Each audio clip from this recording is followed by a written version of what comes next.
Himanshu Soni innovative news का एक member जो कि लेके आने वाला है एक ऐसा कंटेंट जिसके बारे में आपको पता चलेगा बिजनेस की असली स्ट्रेटेजी और मेथड क्या है। आप सभी को पता होना चाहिए कि बिजनेस किस प्रकार वर्क करता है। आप चाहते हो कि आप भी आपके फील्ड में बिजनेस बिल्ड करना चाहते हो तो आपको पता होना चाहिए कि असलियत में इसमें क्या मेथड और स्ट्रेटेजी वर्क करती है। आप सभी ने अपनी लाइफ में लग्जरियस ब्रांड को देखा होगा, लेकिन आपको क्या पता है कि ये ब्रांड असलियत में किस प्रकार लग्जरियस में कन्वर्ट हुई है? अगर आपको नहीं पता तो ये आपके लिए नया कंटेंट है। हम आप सभी को बताएंगे कि लग्जरियस ब्रांड किस प्रकार से इस ब्रांड्स में कन्वर्ट हुई है, जिसके कारण वो कई सारे कंज्यूमर्स में इस चीज की डिमांड रहती है। और इसको हम एक एग्जांपल के थ्रू समझाएंगे जिससे आपको ये कॉम्प्लिकेटेड नहीं लगे। क्या आप सभी ने पीटर इंग्लैंड का नाम सुना है? क्या आपको लगता है कि पीटर इंग्लैंड सच में इंग्लैंड से एक कंपनी है? क्या पीटर इंग्लैंड की जितने भी सामान आते हैं वो आउट ऑफ कंट्री से आते हैं? अगर आप ऐसा सोचते हो तो ऐसा नहीं है।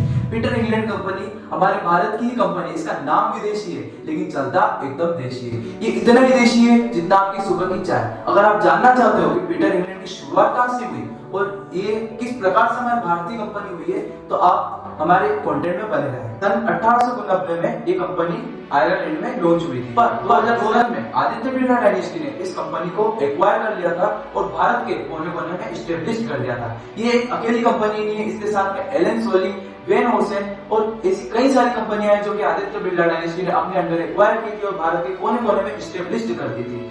लेकिन जब 2007 में पीटर इंग्लैंड को खरीदा गया, जब आदित्य बिरला डायनेस्टी के मन में ये नहीं आया कि इसका नाम चेंज कर देना चाहिए, इसका नाम आदित्य बिरला फैशन डिजाइनिंग रख देना चाहिए या फिर आदित्य बिरला फैशन क्लोथ रख देना चाहिए या फिर रामलाल रख देना चाहिए या फिर श्यामलाल रख देना चाहिए। मैं आपसे पूछता हूँ, अगर मैं आपको बताऊं कि मैंने रामलाल की शर्ट पहनी है तो आप कहोगे कि अच्छा आपने रामलाल की शर्ट पहनी है। अगर मैं कहूँ कि मैंने पीटर इंग्लैंड की हुडी पहन रखी है तो आप बोलोगे अच्छा, क्योंकि मैंने जब ये बोला तो इसमें मेरे स्टैंडर्ड की बात आई है। इसमें मैंने अपने स्टैंडर्ड को मेंटेन करके आपको बताया है कि मैंने पीटर इंग्लैंड की शर्ट पहनी है और ये कैसी लग रही है मेरे ऊपर।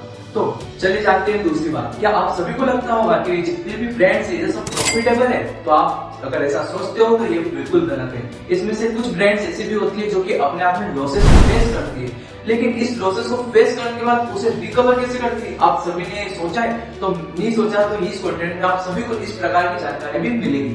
तो मैं आपको इसको एक एग्जांपल के थ्रू समझाता हूँ। मान लीजिए आपने 10 शॉप्स बिल्ड कर रखी है जिसमें से 8 शॉप्स आपकी प्रॉफिटेबल में बनी हुई और 2 शॉप जो है जो कि लॉसेस इतना फेस कर रही है जिसे चुकाना आपको भारी पड़ गया है। पर जब आपकी 8 शॉप्स प्रॉफिटेबल में है और उनका एक्स्ट्रा मनी बच जाता है तो आप उन 2 शॉप्स के लॉसेस को रिकवर कर सकते हो। अगर आपको किसी ब्रांड को बिठाना हो और स्टेब्लिश करना हो तो आपको उन जो ब्रांड्स लॉसेस फेस करती है उसे रिकवर करना भी आना चाहिए।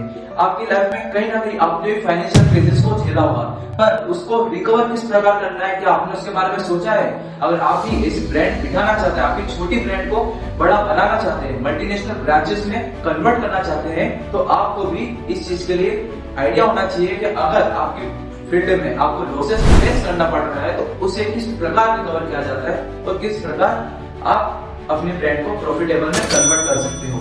क्या आप भी चाहते हो छोटी शॉप को मल्टीनेशनल में बिल्ड करना, लेकिन आपको पता नहीं कैसे? तो हम आपको 3 प्रिंसिपल्स देते हैं जिससे आपको पता चलेगा कि मल्टीनेशनल ब्रांड आखिरकार चलती कैसे, अगर हम भी चाहते तो किस प्रकार बिल्ड कर सके।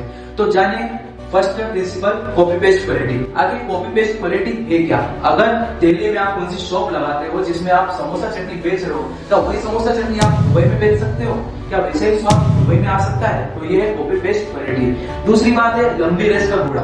अगर आप किसी भी शॉप को बिल्ड करते हो और अगर वो 2-3 महीने तक में लॉस देती है, उसके बाद भी आप 2-3 साल तक टिके हुए हो और कंज्यूमर्स को अट्रैक्ट कर रहे हो कि आप हमारे शॉप पर आओ और कुछ सामान खरीद के जाओ, तो आप लंबी रेस का घोड़ा प्रिंसिपल्स को अपना रहे हो और आप भी मल्टीनेशनल ब्रांड बिल्ड कर सकते हो। तीसरी बात, देशी काम विदेशी चेहरा।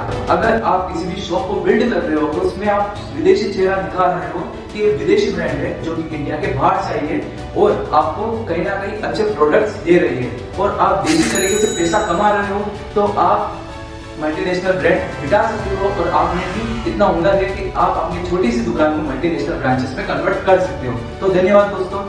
हमारा कंटेंट अगर आपको पसंद आता है, अगर हमारे मेथड और स्ट्रेटेजी से आप कुछ नया बिल्डअप कर सकते हो तो आप हमें सपोर्ट करें जिससे हम नई नई जानकारी आपके पास ला सके और ऐसे फाइनेंशियल एजुकेशन के थ्रू नए नए बिजनेस को बिल्ड करने के तरीके बता सके। धन्यवाद दोस्तों। मैं Himanshu Soni innovative news group का एक मेंबर जो कि ऐसी जानकारी आपके पास लाता रहेगा।